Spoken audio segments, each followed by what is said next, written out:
tous, je vous retrouve aujourd'hui avec un sujet qui me touche et qui me tenait particulièrement à cœur d'évoquer ici sur cette chaîne YouTube. Ça va être une vidéo qui va principalement être articulée sous l'angle d'un témoignage personnel d'une épreuve que j'ai personnellement traversée dans ma vie. Et j'aimerais, par le biais de ce témoignage, en fait, que cette histoire, elle puisse aider toutes les personnes qui puissent traverser des épreuves similaires.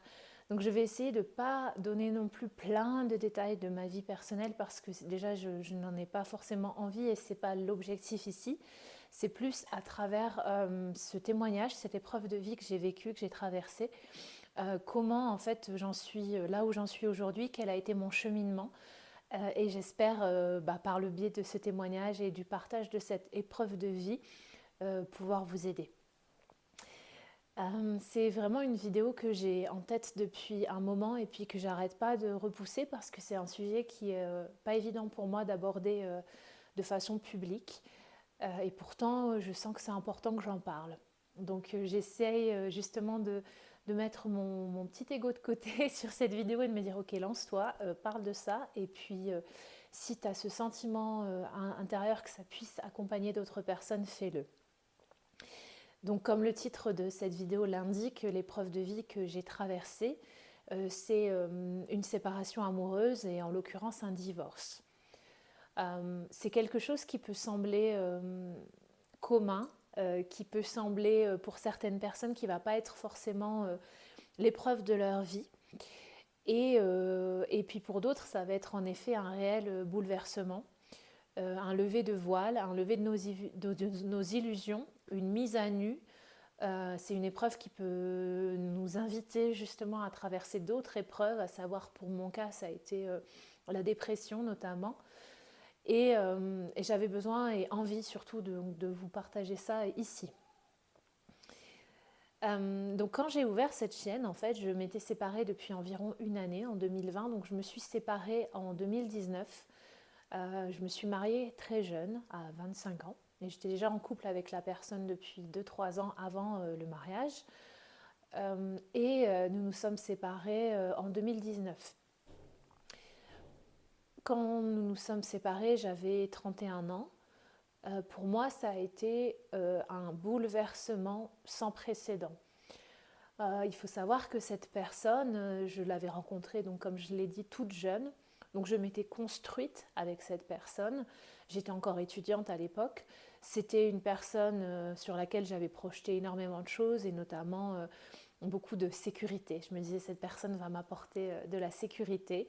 Et je disais toujours en rigolant, parce que j'étais assez instable dans ma vie professionnelle, mais je disais toujours en rigolant, eh bien moi, j'ai signé un CDI en amour. Pardon, je rigole aujourd'hui. Mais c'était vraiment ma façon de parler de ma relation. Pour moi, c'était un CDI, c'était à vie. Il n'y avait aucune raison que ça s'arrête. Tout se passait bien. Voilà, il était impossible pour moi que cette relation s'arrête. J'avais pas de backup, enfin de, comment dire en français, excusez-moi, parce que en fait je parle beaucoup anglais maintenant dans ma vie, donc parfois je dis des mots anglais, c'est pas juste pour, pour me donner un style, c'est que parfois le mot m'échappe en anglais.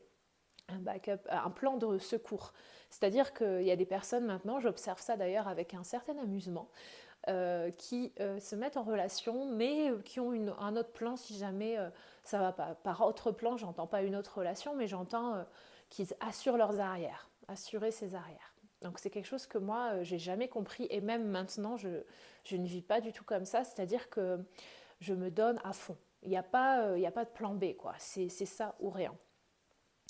Et la vie nous a mis sur notre route différentes épreuves de vie dans notre relation qui nous ont amenés à la séparation. L'épreuve de vie majeure que nous avons traversée à la fin de notre relation, ça a été l'infertilité. À cette époque, j'avais le souhait de devenir maman. Et en fait, ça n'arrivait pas. Donc en fait, on a commencé, après quand même 2 ans d'essais infructueux, à nous tourner vers ce qu'on appelle la PMA, donc la procréation médicalement assistée. Et s'en est suivi le début d'un parcours pour faire une FIV, donc une fécondation in vitro. Et puis, alors ce qui est drôle, c'est qu'au début, en plus, on nous avait prévenu en nous disant, vous savez qu'un couple sur deux, en moyenne, en process de PMA, se sépare. Et moi, à l'époque, j'étais encore pleine de mes certitudes. Et je me disais, mais non, mais nous, c'est sûr que ça ne nous arrivera pas. C'est impossible que nous nous séparions. C'est même pas quelque chose d'envisageable, quoi. Et puis, c'est l'inverse qui est arrivé. C'est-à-dire qu'après un essai infructueux de FIV, j'ai vécu une décompensation totale. C'est-à-dire que je me rappelle encore très bien, on est allé aux urgences parce que j'avais des saignements et puis je me suis effondrée aux urgences quand on m'a appris en fait que le fœtus n'avait pas tenu, en fait, que la grossesse n'était pas là. Et, euh, et je me suis effondrée. Et c'est quelque chose, en fait, donc je suis désolée, j'ai de l'émotion qui remonte. En fait, j'avais l'impression que tout était sous contrôle et que les choses devaient se passer d'une certaine façon et qu'il ne pouvait pas en être autrement. Et selon moi, ça dépendait de ma volonté personnelle. Donc c'était encore, on va dire, mon ego, ma personnalité qui était au cœur de ça. Et j'avais l'impression que je pouvais tout maîtriser. Et en fait, le fait que cette infertilité soit là, déjà, ça a été une première épreuve dans le sens où je ne maîtrisais plus ça, en fait. C'est pas quelque chose que je pouvais contrôler. Et puis, en fait, le fait ensuite que cette grossesse ne fonctionne pas et que je m'effondre psychiquement, psychologiquement, ça a été quelque chose qui a été au-delà de ma force. C'est-à-dire que ce n'est pas de la mauvaise volonté. Je me suis vraiment effondrée et voilà, on peut dire c'est comme un burn-out, une dépression, c'est-à-dire je me suis effondrée sur place, je n'arrivais pas à remonter la pente. Pour moi, c'était trop douloureux. Et donc, à ce moment-là, c'était, je crois, en fin mars. Et en réalité, nous avons eu un mois d'avril très tourmenté et qui nous a conduit à la séparation, je m'en rappelle encore très bien, le 1er mai. Et donc ça a été très rapide. C'était une relation qui a duré à peu près 9 ans. Donc nous étions mariés, nous habitions ensemble, nous essayions d'avoir un enfant. Il faut savoir que tous nos amis étaient en commun, en fait on faisait tout ensemble. Toute ma vie, en fait, tournait autour de cette relation. Mais c'était complètement... c'était pas subi, mais pour moi c'était la façon de faire normale en fait. Et pour moi, il n'y avait pas d'autre monde, d'autres solutions, et c'était comme ça que ça devait être. Et puis nous nous sommes séparés. C'est quelque chose d'extrêmement bizarre sur le moment. Je ne réalisais pas, j'avais l'impression, j'étais très dissociée en fait au moment où c'est arrivé. J'étais encore très perturbée psychologiquement et en fait toutes les décisions ont été rapides et je pense que j'ai voulu à ce moment-là reprendre la maîtrise de ma vie, c'est-à-dire que je me suis dit ok, on se sépare, donc voilà, un plan d'attaque, donc on doit vendre les meubles, on doit rendre l'appartement, c'était un appartement qu'on avait en location et on doit faire comme ci, comme ça, bim, bam, boum, et voilà, je déroule un plan, une to-do list de la séparation. Et en fait, évidemment, rien ne se passe exactement comme mon plan.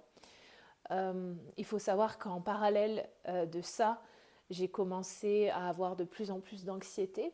Donc j'ai été sujette à des crises d'angoisse, mais plus que des crises d'angoisse, on peut parler vraiment de crises de panique. Je me suis retrouvée 2 ou 3 fois en 2019 aux urgences psychiatriques.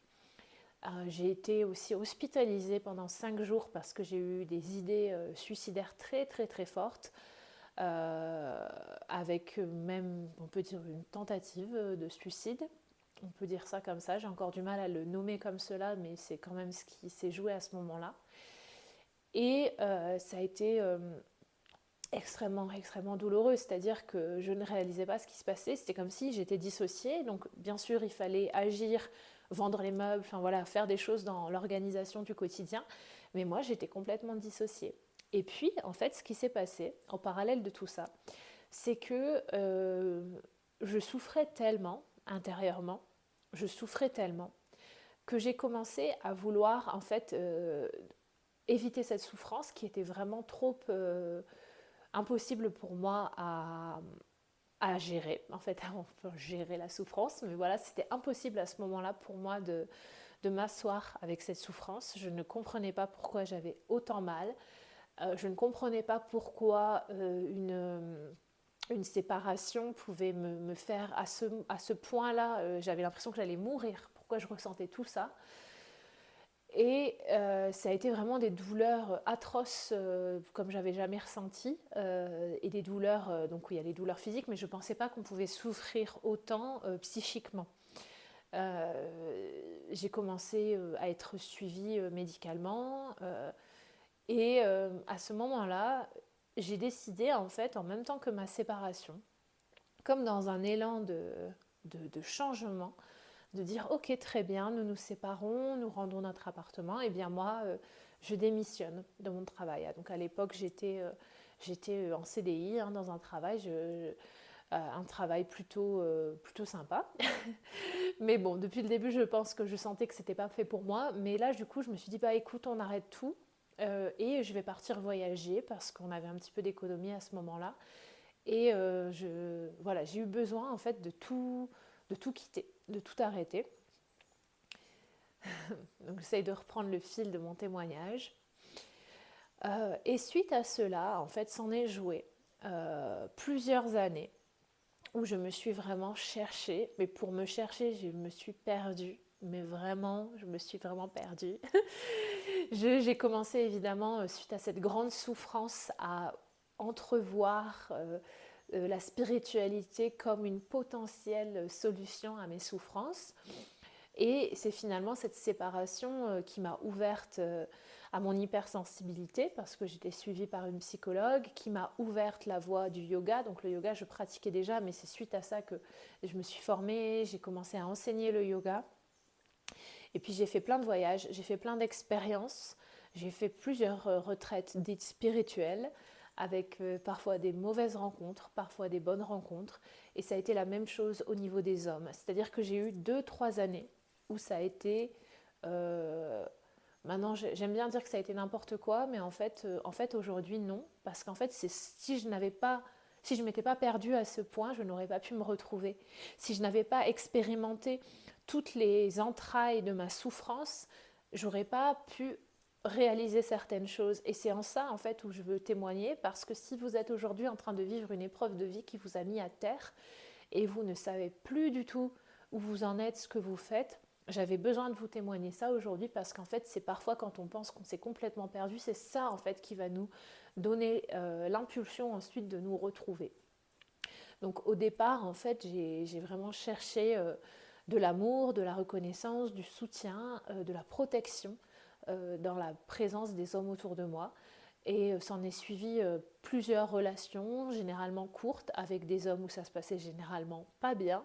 Et c'est rigolo parce qu'en fait, le schéma se répétait à nouveau et se répétait à nouveau. Et je me disais, mais jamais un homme ne va m'aimer à nouveau. En fait, c'est impossible. Toujours des histoires très douloureuses, des histoires très compliquées, avec beaucoup d'attachement de mon côté, beaucoup de souffrance émotionnelle, mais énormément d'années de souffrance émotionnelle où j'avais beaucoup de mal à m'endormir sereinement, où je me réveillais avec un poids dans le ventre tous les matins, et ça pendant des mois et des mois et des mois et des mois et des mois. En plus, c'est rigolo quand je m'entends dire cela. Ça a été un vrai chemin initiatique, le célibat pour moi. Il y a des personnes qui vont se remettre très rapidement d'une séparation, et moi ça n'a pas été mon cas. Ça m'a pris des années. Aujourd'hui ça fait plus de 6 ans cette séparation a eu lieu, et je suis encore ébranlée par ce qui s'est passé. Voilà, donc peut-être que je vous livrerai un nouveau témoignage dans quelques années, mais c'est encore quelque chose qui m'ébranle, et c'est pour ça que c'est pas évident d'en témoigner aujourd'hui, parce qu'on se dit toujours j'en parlerai quand l'affaire sera classée. Ben moi en fait j'ai envie de vous témoigner. Bien sûr, je vais bien, etc. Mais je veux dire, ça reste l'épreuve de ma vie jusqu'à présent. Une épreuve de vie qui pour d'autres peut sembler totalement minime. Pour moi, ça a eu le même impact que perdre un être cher, qu'un deuil, ça a eu un impact énorme sur mon chemin de vie. Et sans cela, en fait, je ne serais pas la femme que je suis aujourd'hui. Donc plus cette séparation, s'éloignait de moi, mais il y a eu plusieurs années où j'étais encore dans l'attachement vis-à-vis de mon ex-compagnon, où je lui demandais encore des explications, où je ne comprenais pas, où j'avais besoin qu'il me dise certaines choses. Et en réalité, le plus dur pour moi, ça a été d'accepter qu'il ne me dira jamais les choses que j'aurais aimé qu'il me dise. Moi, j'avais l'impression que si simplement il me disait 2-3 phrases que j'avais envie qu'il me dise, il allait m'enlever le fardeau que j'avais sur les épaules et il allait enfin pouvoir me libérer. Et en fait, ça n'arrivera jamais. Ou peut-être que ça arrivera, mais mon bien-être et mon développement et puis mon cheminement personnel ne peut pas dépendre en fait de 3 phrases que quelqu'un doit me dire parce que j'ai décidé que cette personne devait me dire ces phrases-là, sinon je n'irai jamais bien. C'est un sacré chemin d'en arriver là parce que j'ai toujours, et c'est ça pour vous dire que j'ai réalisé quand on dit non mais en fait ça va, mais j'ai besoin qu'ils me disent ci, j'ai besoin qu'ils me disent ça pour me libérer, mais en fait on fait fausse route. Mais j'ai eu besoin de faire fausse route pendant longtemps, hein. Pendant 4-5 ans j'ai vraiment eu besoin de faire fausse route, de me dire non mais quand même il va finir, parce que voilà, bien sûr il y a eu un moment, aujourd'hui donc je suis à nouveau dans une relation amoureuse et je suis très épanouie dans ma relation amoureuse. C'était aussi important pour moi d'en témoigner aujourd'hui. Mon ex-conjoint est également dans une nouvelle relation.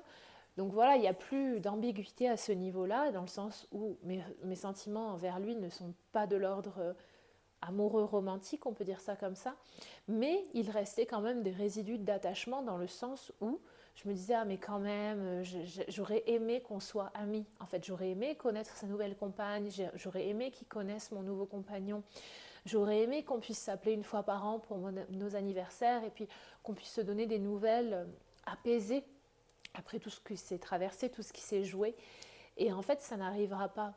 Et donc pour moi ça a été vraiment extrêmement douloureux d'accepter cela, d'accepter que je ne reverrai plus jamais mon ex-belle famille, d'accepter que les liens sont rompus et que c'est ok et que c'est pas grave et que je ne porte plus ce poids de la culpabilité sur mes épaules. Et il faut savoir aussi que dans cette épreuve de vie qu'est la séparation, telle que je l'ai vécue, j'ai également vécu de façon simultanée à peu près quasiment une rupture amicale avec quasiment toutes mes relations du moment à l'époque. En réalité, ce que je peux décrire aujourd'hui comme étant mon épreuve de vie, cette épreuve de vie qui m'est arrivée, ça a été d'une telle violence à plein de niveaux que j'ai l'impression aujourd'hui d'avoir une seconde vie dans la même vie. Parce que rien n'est comme avant. Tout a complètement changé dans ma vie. Et c'est tellement bizarre parce que j'ai le souvenir de mon ancienne vie. Donc je ne sais pas si vous... moi je vis en Inde maintenant, mais je ne sais pas si vous êtes au fait ou si c'est quelque chose qui vous parle, le fait qu'on ait plusieurs vies, qu'on soit réincarné, qu'on soit ce corps, mais en fait qu'on soit une âme qui poursuit son cheminement via différentes incarnations. En tout cas pour moi c'est quelque chose qui vibre totalement juste. Et je me dis toujours, c'est bien qu'on ne se rappelle pas des souvenirs de nos anciennes vies parce que c'est déjà assez galère de gérer avec la vie actuelle et nos traumas, notre enfance, etc. Je me dis, si en plus on se trimballe le bagage des vies précédentes, ça peut vite devenir compliqué. Et en fait, moi, ce qui se passe, qui a été vraiment aussi l'épreuve dans l'épreuve, on peut dire ça comme ça, c'est qu'il a fallu réapprendre, il a fallu renaître à moi-même, tout en ayant ce bagage émotionnel et ce souvenir de ces dizaines d'années d'une vie qui était complètement révolue aujourd'hui. Et ça a été, et ça peut l'être encore par moments, extrêmement questionnant et extrêmement difficile pour moi.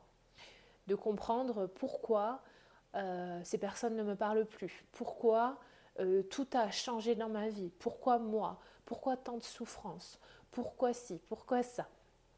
Voilà, énormément de pourquoi et un mental extrêmement surchargé.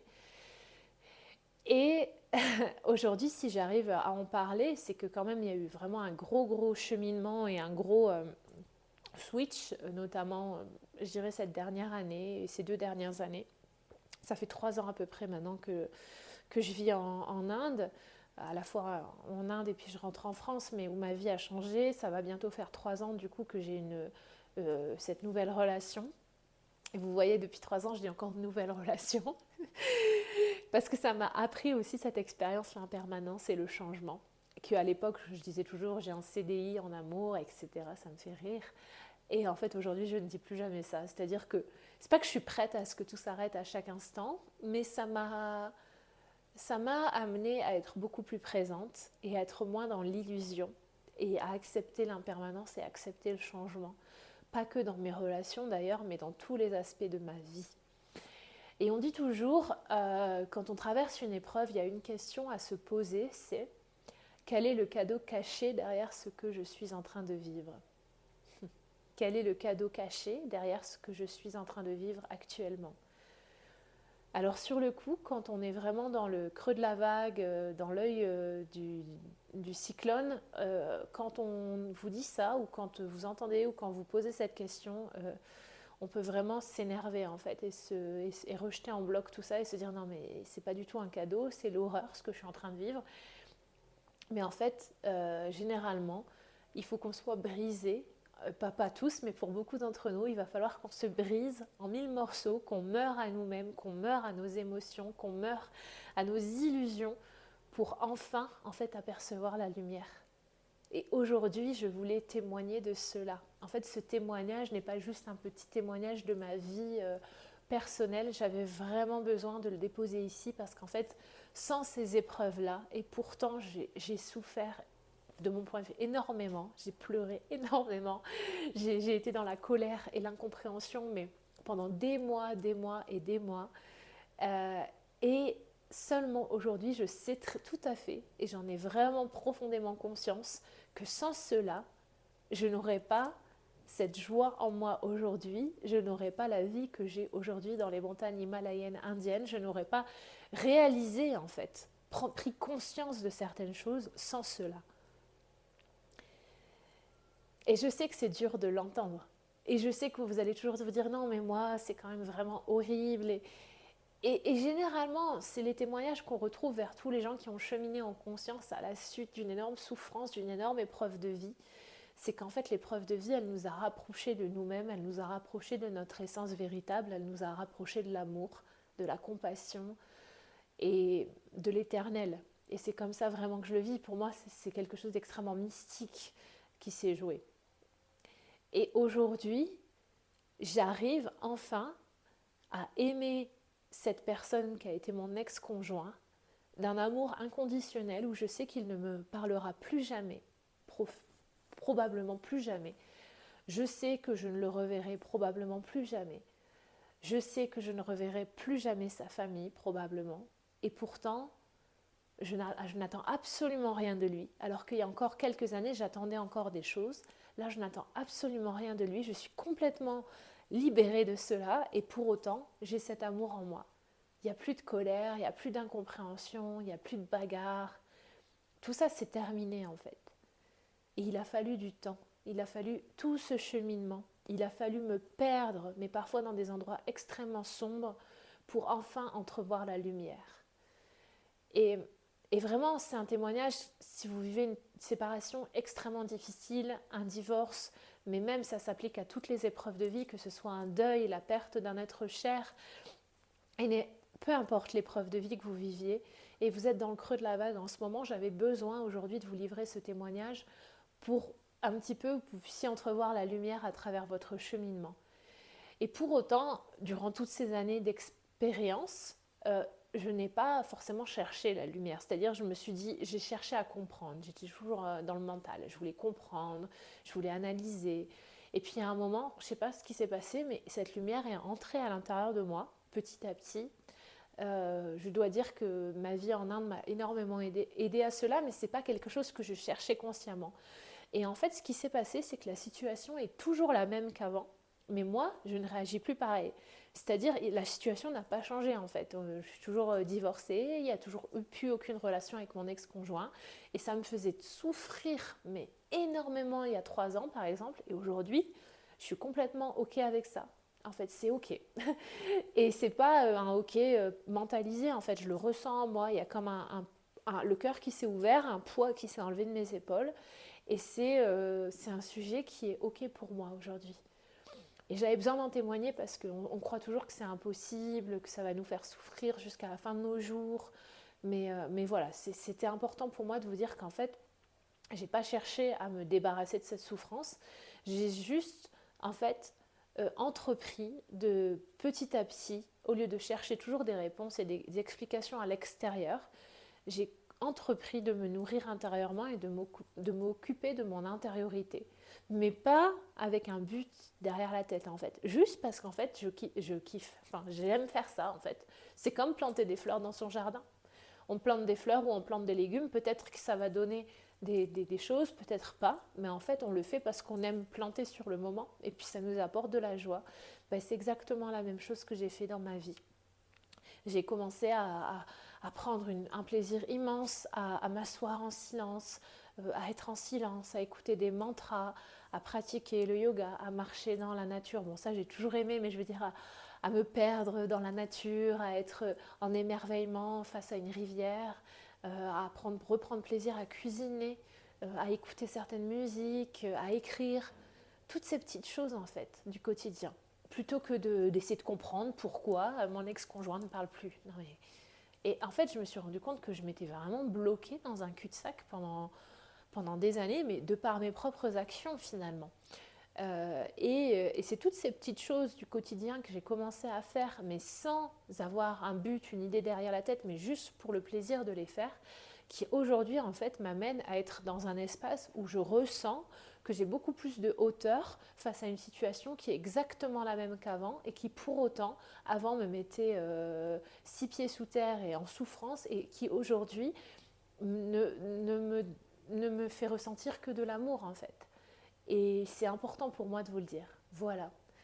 Donc c'était un témoignage personnel d'une épreuve de vie qui est la séparation amoureuse, le divorce, mais un témoignage personnel qui se veut avec un angle universel. Et j'espère sincèrement, de tout mon cœur, que ce témoignage va vous permettre d'entrevoir la lumière. Parce que s'il y a la lumière chez moi, je suis sûre qu'elle peut aller là chez vous, en fait. Et qu'elle ne demande qu'à se dévoiler davantage. Voilà. Donc je vous embrasse très fort.